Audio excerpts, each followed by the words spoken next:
Hi guys, welcome back to my channel. I hope you're having a great day so far and welcome to today's video, which is going to be a good old will I buy it. I can't believe how many new releases we've seen since my last one. It's been raining tempting makeup. So we're here to talk about it today. I'm going to be sharing all of my thoughts on these hot new releases, what I plan to grab, what I'm passing on, and everything in between. So without further ado, let's get started. Okay, so first up we have some new powder duos from Westman Atelier. It appears that 3 of these have a half contour, half blush, and then 3 of them have just 2 different shades of blush. And the ones that have a contour with a blush, the shades all match the contour sticks that we all know and love from Westman Atelier. So the cream contour sticks in the shades Biscuit, Truffle and Ganache. We have 3 duos with those same contour shades but in powder form, and then they accompany a blush to match the skin tone that I guess they are targeting with each of those duos. But then having said that, the lightest contour Biscuit doesn't have the lightest blush shade, which is slightly irritating. And then the other 3 duos are 2 different shades of blush. And again, I don't know about all of these blush shades, but 2 of these I know, Coquette and Mimi, are existing shades in the cream blush sticks. So we've got some existing shades here that we know and love in cream format now in a powder, which I'm really excited for these. I love Westman Atelier products, but I am a powder girl. As much as I've tried over the years to become more of a cream girl, I'm still a powder girl always. And Westman Atelier make amazing products. The only thing I'm slightly sad about is everything looks fairly matte. There doesn't seem to be sort of any glowiness to these products, which is one of the things I haven't loved about Westman Atelier over the years. Is their cream sticks, their contour sticks and their blush sticks, they're not super glowy for the most part, and that's like for me the whole purpose of a cream. The only reason I would use a cream over a powder is to get that gorgeous dewy cream-like finish. So that's the only thing. I would have loved these to be glowy, at least a more luminous finish, and they look like they're fairly matte.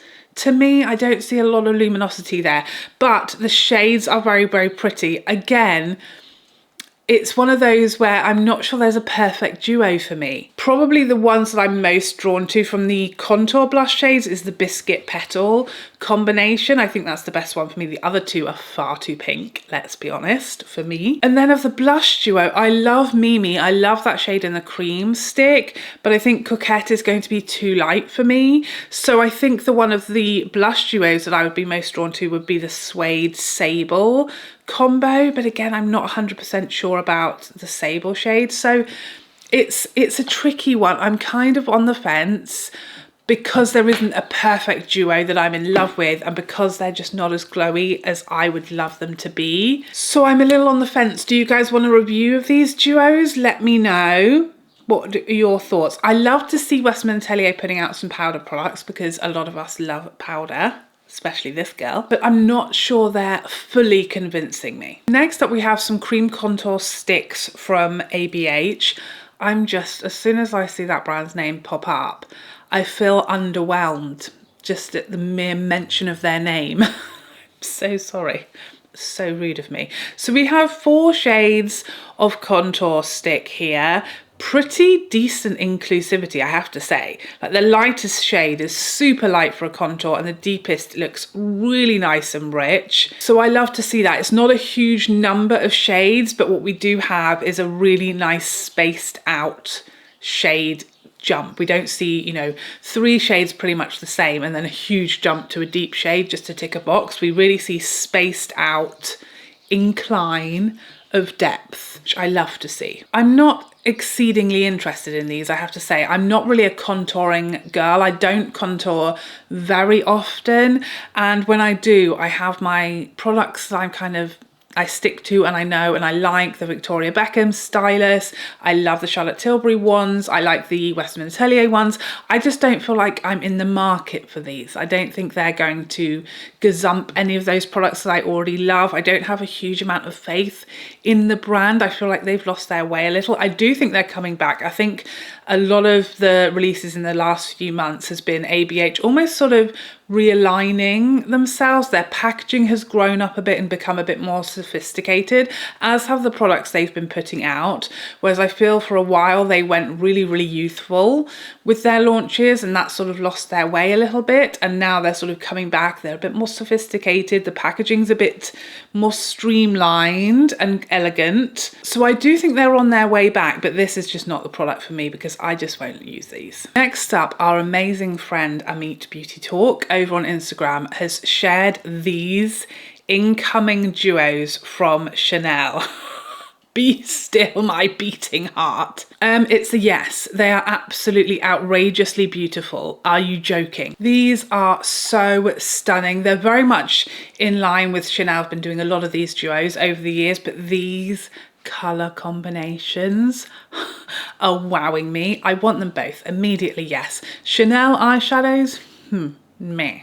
Chanel blush and highlight duos, yes, please. I love them. I love them. It's an immediate yes. The second I laid eyes on those, count me in. Next up, again, exclusively from Amit Beauty Talk, we have a Gucci Glow Skin Tint.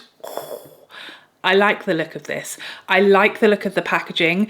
I like that we have the name Glow in the title. That's always a very good sign for me. And in the description, that's right, I'm zooming in manually. It says, tinted moisturizer skin perfector with a radiant finish. Oh, yes. Now, I'm not a huge skin tint girl, but again, it is something that I do like and use a lot more in the summer months and on holidays and things like that, and warmer weather when I don't want a lot of makeup on my skin. I just want a bit of something, and give me all of the glow. This looks like it has no SPF, and it's early days. We don't have all of the information yet. It's hot off the press, do you hear me? You'll get your fingers burned. But from the little information I have, that it's a skin tint from Gucci, it's glowy, it's got a radiant finish, and it's got some glorious packaging.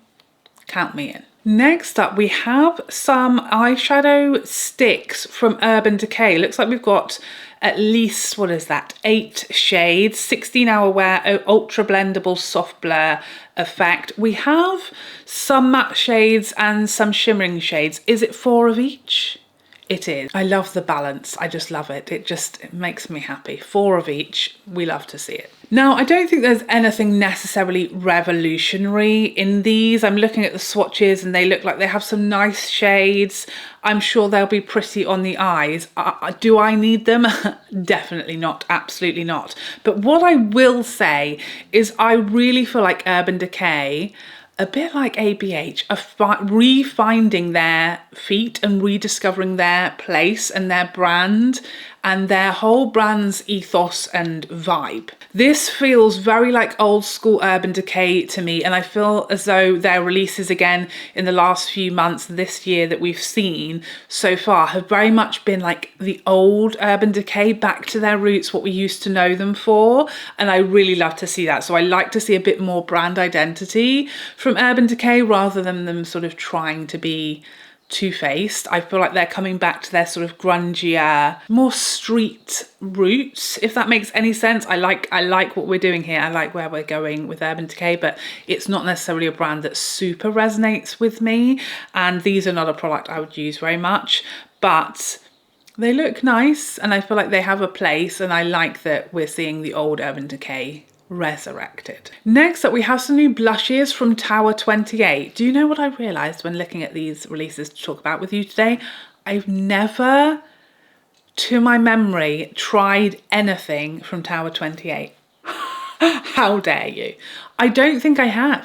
Correct me if I'm wrong. I can't think of a single thing I've ever tried from the brand. Not one that's super available here. I think there's places you can get it online, but it's not in shops or anything like that. And it's still quite new here as a brand, so maybe that's my excuse. But I've never tried anything from them. I have seen excellent reviews about these, but these are the Get Set Blur and Set Matte powder blushes. So you already know what I'm going to say. They claim to be the first ever setting blush, which I feel is rather bold and most likely inaccurate. And I hope they don't get sued, because I feel we've had many self-setting blushes over the years. Typically you see that more so in a cream to powder as a claim. So I don't know where they got that they were the first to do that, but sure. Nice try with the marketing. But they also claim to be richly pigmented, 12-hour fade-proof colour and blurring on the skin. So I have seen Morgan Turner review these and say that they are exceptionally blurring, like the most blurring and smoothing of a blush for textured skin. So that's great for those of you who love a more matte finish blush and who would love some smoothing on maybe some textured areas on textured skin, maybe on oilier skin. This would be really suitable for you, but this is not for me. Okay, if anything, I want to enhance the texture. That sounds strange. Not enhance the texture, if you see what I mean. I mean just be super duper glowy at the expense of texture, which I don't care about. Different priorities. So these are not for me. They do look very matte and blurring, and that's just not what I look for in a blush. The shades are kind of fairly uninspiring also, so they're not really exciting me in any way, shape or form. I'm so sorry about it. Next up, we have some new blushes from Lancome. Initially, I thought count me out of these blushes. Initially, I thought this was going to be another pass because they looked matte on first inspection. Hard to tell with this stunning, by the way, visual delight. It's a little harder to see whether there's luminosity or matte finish going on there with just the product shot, but I can see some swatches as well, and you can clearly see there are some matte shades and some glowy shades. So count me back. I was counting myself out. Count me back in, okay? Add me to the roster. These are described as ultra-fine, luxuriously silky powder blushes which fuse on the skin. Sounds painful. For a fresh and natural looking complexion and long lasting comfort, silky superfine powder pigments in matte, shimmering and sparkling shades. So these look stunning. I love that gorgeous, what would we call that? It's not really an embossing, is it? It's shaping to the product on the front there. Really understated, reminds me of a sort of rose petals in the middle there. There's some gorgeous shades, really pretty shades to choose from. I don't know why we had to include the little brush. I feel like we've moved past this long gone.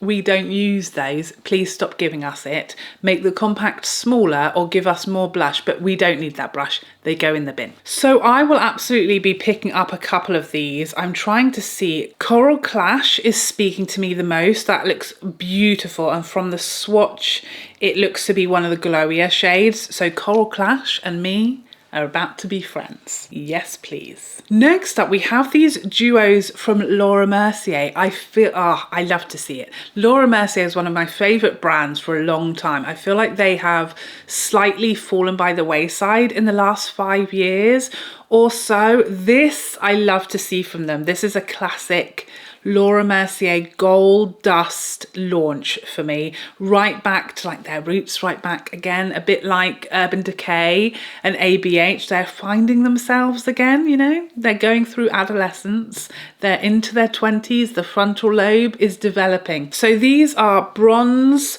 colour infusion, talc-free, matte and luminous duos. So we have a luminous side and a matte side.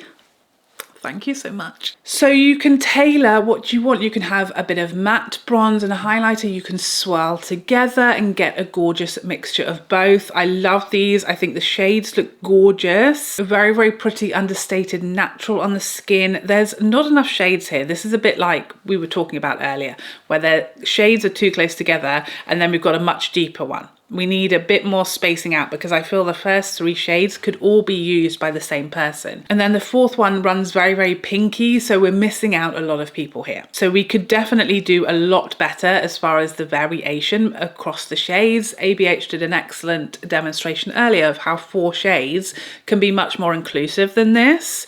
The product itself, the layout, the packaging, I love, and it's screaming classic Laura Mercier to me. So again, again, it's making me more excited about the brand that I have sort of forgotten about in the last few years. Next up, we have a fragrance release from Kayali. This is Fleur Majesty Rose Royale. This, immediately no for multiple reasons. One, I haven't got along with Kayali fragrances well to date. I've tried several of them and the performance is just really lacking for me. The longevity and the sillage are just not where I need them to be. The bottles of Kayali fragrances are very hit and miss. Some I've liked, some I haven't. This is one of the bottles that I don't love. I don't love really colourful fragrance bottles. I tend to prefer something a lot sleeker, cleaner, more understated than this, but I can appreciate some people will love this because it's a gorgeous colour, but it's just not what I like my perfume to look like. It just looks a little young for me and my preferences. Second of all, this has rose in the name, and if you know anything about me and fragrance, rose is one of my least liked notes. If I see it in a fragrance, it's usually an immediate no. The only fragrances I own that contain rose have it very well buried / blended so that it's just there's a hint somewhere. This is going to scream rose, I can already tell, because it has rose in the name. So of course it's going to be a very rose heavy fragrance, which is not my taste at all. It is a floral fragrance, of course, and the keynotes are pear, royal rose, musk. It's a no in so many different ways. Obviously, if you are loving rose floral fragrance, then this will be much more for you than for me, but I do sort of steer a little away from my typical preference in spring and summer, just because in hot weather, I can't be going around wearing super tobacco-y warm spicy fragrances because it's just too much in the heat. So I do go a little more lighter, fruitier. Sometimes I try to go a little more floral if I can help it, but it's too far. It's too far for me to travel. So that was an easy pass. Next up, we have some new products from MAC. These are the Strobe Beam Liquid Blushes. Oh, these look so pretty.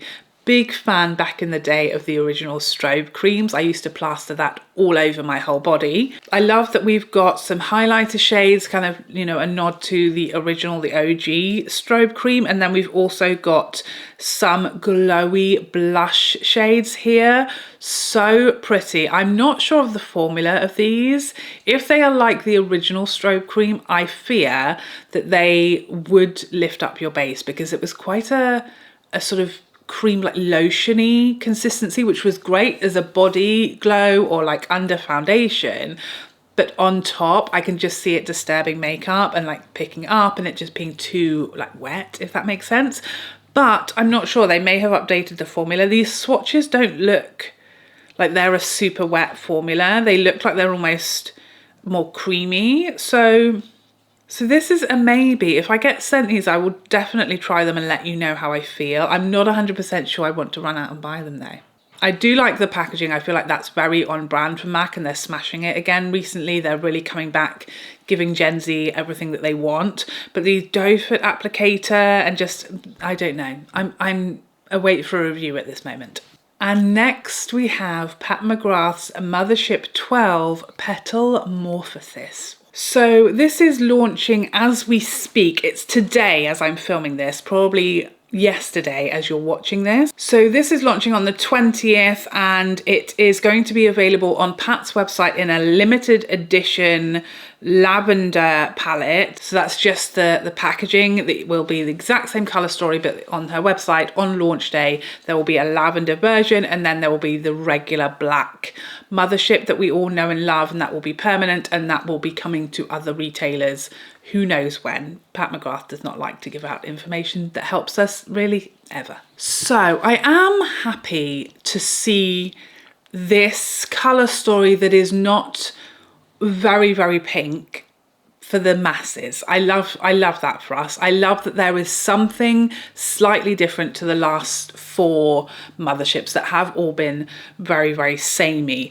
I'm on the fence as to whether I'm going to love this. I will absolutely buy it and I will be there fighting on launch day with you all for the lavender one because I love that packaging is so pretty to me, and I just love those different colored motherships because it's much easier to find them when you have like 10 like I do. So I will be trying to get the lavender palette on launch day.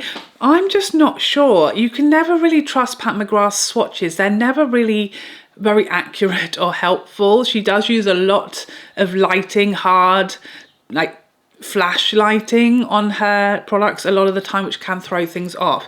Having seen the swatches, for a start, what looks like a very deep green matte in the palette in the swatches looks pretty much black. And then there's a matte and what I think is more of a satin that, again, they look very similar, very samey to the mattes we've had previously, those sort of aubergine shades that she loves almost as much as she loves pink and gold. There's a couple of those in there, again, really, really samey that we've had before. If this palette had had something a bit lighter as far as a green matte, maybe something khakier, and maybe a neutral matte, I beg you. I feel like that's one of the most neglected shades in the whole Mothership line, is having actual neutral mattes. They're always purple or really, really, really warm, like almost reddish mattes. I feel like we really are lacking a neutral matte in these palettes, which would have fully changed the game for me. I'm not as excited about this as I would have thought. I'm excited that it's slightly different. It is different. But then at the same time, is it? Because we've got those aubergine shades in here that we've had 100 times. We've, of course, got a gold, although it's a little more chartreuse, and then we have got a pink and a pink and a couple of more lilac-y shimmers, which we've definitely had loads of before. So I feel like people have slightly been misled by the appearance of those two greens in the palette, one of which looks black in the swatch and the other of which is really, really deep. But I almost feel like we've been slightly tricked into thinking this is more different than it is in reality. Am I the only one thinking that? I haven't seen anyone saying, you know, this is essentially shades we've already had in Motherships, but more mixed up. I don't know if that's an unpopular opinion. I'm not that excited about it, but I am really, really happy for people who are just sick of the pink and feel this is something different than just pink. But I'm not sure it's wildly different to the Motherships that exist in general. Is that wild to say? Am I the only one who sees this? But I, of course, will withhold full judgment until it's here and I can use it, because I'm, like I said, sometimes these swatches from Pat are wildly inaccurate. So when I have it in my pores, I can give you my full thoughts. But yeah, I feel a little less excited than I thought I would, and like I see most people being about this palette, but we will see. Next up, we have a new mascara coming from Too Faced. I don't have any other information about it yet because all we've got is a sort of a video of some lashes, and we can just about see a bit of wand on Too Faced's Instagram post, which looks great to me. The brush looks great. It looks like rubberized bristles. It looks spiky, which is what I always look for with mascara. And we know Too Faced can make amazing mascaras. So whatever this is, I'm going to be trying it. You know me and mascara. I'm excited for this one. And I've had a little bit of a break. We had a lot of mascaras hot out the gates in 2025, is it? What year is it now? But it's tapered off now and I'm ready to try a new one again. So that one 100% I will be trying. Now I know you will all be wanting me to talk about this new Charlotte Tilbury collection because you know I'm obsessed with Charlotte Tilbury. It's one of, if not my favorite brand of all time. We fell out recently and I seem to have lost my place on the PR list and I didn't get the last couple of collections in PR. And then you will have seen, if you watch my haul video that went up on Wednesday, that I got a PR package from them last week and thought, oh, she's back, baby. And then I received this collection, this new collection in PR. However, because I received it in PR, I'm not allowed to film it. I'm not allowed to upload my review until it officially launches on the 27th. So we've got a week to wait. However, it did incorrectly get launched on Harrods early. So I thought that meant free for all, but they've said no, it does not mean that. Harrods have since taken it down because they definitely weren't supposed to have put it up yet, but you may have got in there, you may have snuck it early before they realised their error and had to remove it. What I will say is I've got it in my hands right now, I'm just not allowed to show you. I'm so sorry, I know people will get annoyed at me, but I don't want to be sued, okay? Or go to jail. I don't know if they could do that. I doubt it, but you just can't be too sure. So the blush duo is so heavy and thick in the hands. I know a lot of people were saying it's giving Polly Pocket vibes, which I don't disagree, but I don't hate that either. I think it's very, very cute. I think it's the jewel on the front. The rest of this component is beautiful. It feels and looks weighty and luxurious. And it's very, very in line with the powder bronzers and that whole style of packaging, the powder bronzers, blushes. It's very similar to that. It's weighty, it's thick, it's large, and it feels luxurious, but I do agree the pink gem on the front does sort of make it feel a little younger and a little less sort of luxurious to me. I do understand.